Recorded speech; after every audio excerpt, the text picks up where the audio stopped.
Hi, welcome back to Chapter 10 of otherwise known as Sheila the Great. The last time we left Sheila, she did a whole camp newsletter all by herself and she found it was a lot of work. Let's see what she's happening in Chapter 10. It turned out that Alan and Paul, the boys who won my contest, liked being in charge of the camp newsletter. They formed all kinds of committees and hardly missed any of their regular activities. And Mrs. Bendel volunteered to run off copies for them. Some people really take the easy way out, thought Sheila. They even changed the name of my paper from Newsdate by Sheila the Great to Alan and Paul Tell All. Mouse is one of the camp reporters. She acts like that's a big deal. You must really not like newspaper work if you gave up after just 1 week, Mouse said. It's not that I don't like it, I told her. It's just that the challenge was gone. Well, Mouse said, I think it's a challenge every week, and I've decided that I'm going to be a real reporter someday. I'm going to have a byline too. So when you see by Mouse Ellis in your paper, you can tell your friends you knew me when I was starting out. Swell, I said. You do that. It will probably be something more exciting myself. Like what? Mouse asked. Oh, something, I said. You can't tell me because you don't know, right? I'm still deciding, I said. I might be a weather forecaster. Yes, I think it would be pretty exciting to always know the weather in advance. Hey, Mouse said, I just got a swell idea. Maybe I can be a reporter on TV and you can be the weather forecaster. And we'll call our show Ellis and Tubman Report. I like Tubman and Ellis Report better, I said. Maybe it should be the Mouse and Sheila Report. Or Sheila and Mouse Report, I said. Well, we don't have to decide about that now. Right, it's the show that's the good idea, I said. Well, what we call it isn't that important. But we'll definitely be a team, Mouse said. Of course we will, I told her. Let's shake on it. Okay, I said. We shook hands then. One reason I want to be a weather forecaster is that I will always know in advance if there's going to be a thunderstorm, and I will have time to prepare myself. Last night there was an awful storm. My mother and father don't know this, but I sat in my closet until it was over. This afternoon, when I got home from camp, I turned on the radio. I sat next to it until I heard the weather report. Tonight is supposed to be clear and cool. That's good. That means there's nothing for me to worry about. I fell asleep with no trouble. But in the middle of the night, I woke up. There was a terrible racket outside. It wasn't thunder, but it sounded pretty scary. Anyway, at first I put my pillow over my head, hoping the noise would go away, but it didn't.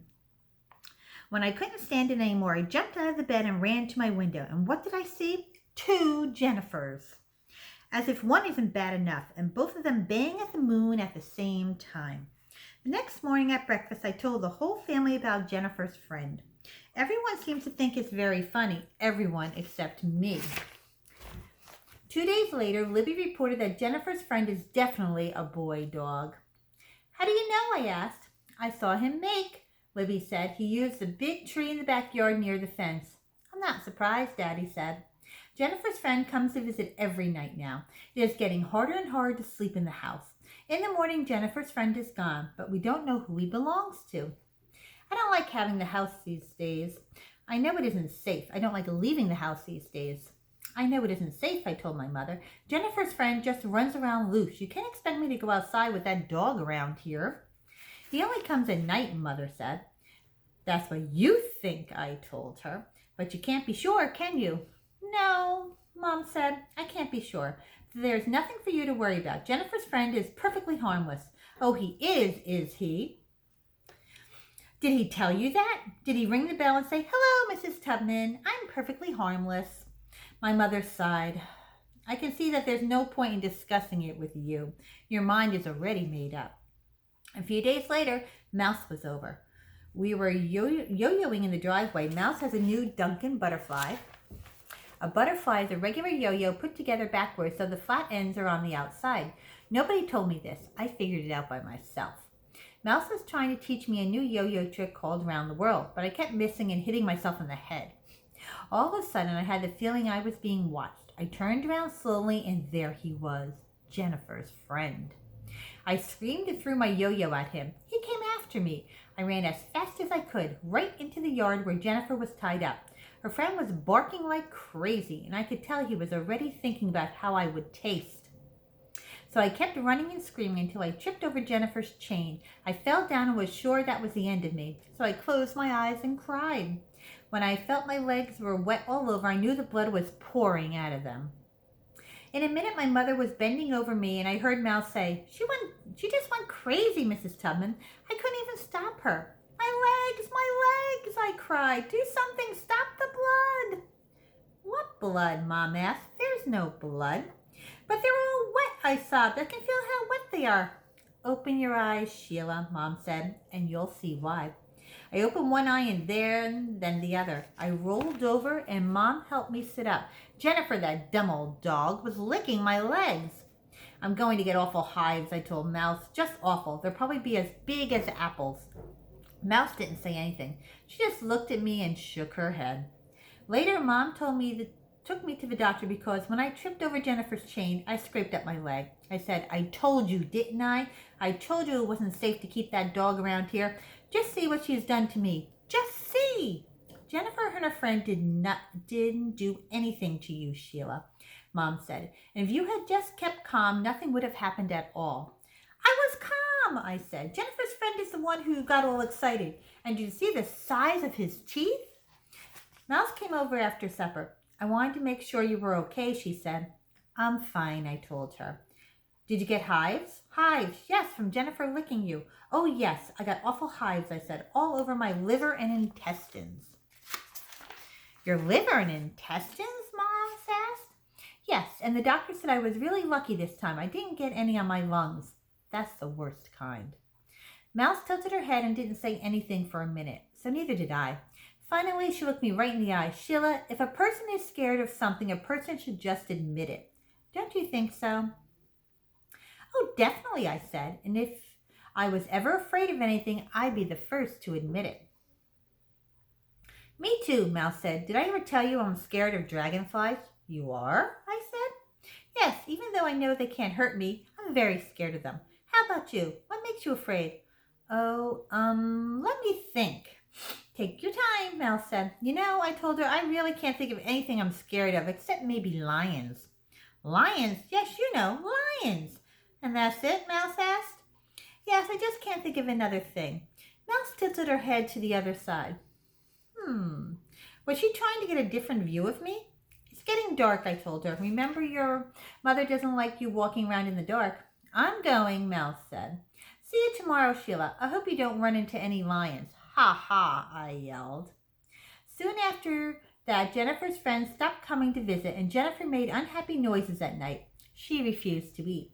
Daddy got worried and took her to the vet, and that's how we found out Jennifer is going to be a mother. Daddy wrote to the Egrins, telling them about Jennifer. They wrote back. Dear Buzz, Jean, and girls, we are enjoying England, though the boys miss home and Jennifer. We are all thrilled to hear the good news. Imagine our little Jennifer and mother. Thank goodness we'll be home for the big event. Of course, you get the pick of the litter. I know having a puppy will make the girls very happy, especially since they are taking care of Jennifer this summer. We are glad to hear that you are comfortable in our house and that the girls like Tarrytown. See you in September. Sally, George, and the boys. My mother says that a girl named Sheila is in my room. P.S. Bobby wants to add something. My mother says that a girl named Sheila is in my room. Did she find my note? Tell her this. Just remember, I meant what I said. I'm bringing home 21 new models to add to my collection. Everything better be the way I left it. B.E. The whole letter made me mad, especially the part about the pick of the litter. Who said we want one of Jennifer's puppies anyway? Don't the Egrins know that dogs are very unhappy in this city? They have to be indoors all the time. There aren't any backyards where they can be tied up. For Professor George Egram isn't very smart, or he wouldn't know better than to offer us one of his dumb old dogs. Libby didn't agree. I just can't wait, she said. I'm going to pick him out myself, and I'm going to be in charge of him, and he's going to sleep on my bed, and I'm going to be the happiest girl who ever lived. You better quit thinking about having a puppy, I told her, because you can't. Since when are important decisions left up to you? Libby asked. You think you're going to bring some puppy into your room to sleep with you on your bed? You're really crazy, you know? I'm allergic to dogs. You know I get giant hives inside me. The little spoiled brat isn't going to get her own way this time. Libby screamed. This time the spoiled brat is going to have to learn that I count too. I am also a member of this family. Girls, girls, Daddy said. Tell her, Father. Tell her you're going to let me have one of Jennifer's puppies. Oh, Daddy, you wouldn't do that to me, I cried. Jennifer isn't even having her puppies until September. There's no point in discussing it now, Daddy said. And if I don't get one, I'm leaving home, Libby said. And if she gets one, I'm leaving home, I told everyone. In about 1 minute, I think I'm going to leave home, Mom cried. That's a good idea, Daddy said. Let's you and me run off and leave them together. Very funny, Libby said. Yeah, very funny, I added. This discussion is closed for now, Daddy told us. Your mother and I will make the decision when the time comes. Libby ran out of the room and up the stairs. I heard her door slam. I picked up the Egrams letter and went up to my room, but I didn't slam the door. I flopped onto my bed and read the P.S. from Bobby again. I decided to write back. Dear B.E., sure I found your note and your 27 bottles of paint and your 6 tubes of tester's glue. And if you think I am using all that junk, you are sick. Me and Mouse, who is my best friend, couldn't care less about your dumb old model, so ha ha. And your dog Jennifer makes too much noise at night. Yours untruly, Shelia Tubman, otherwise known as Shelia the Great. Well, that's the end of chapter 10. Have a great day, everyone. See you later. Bye.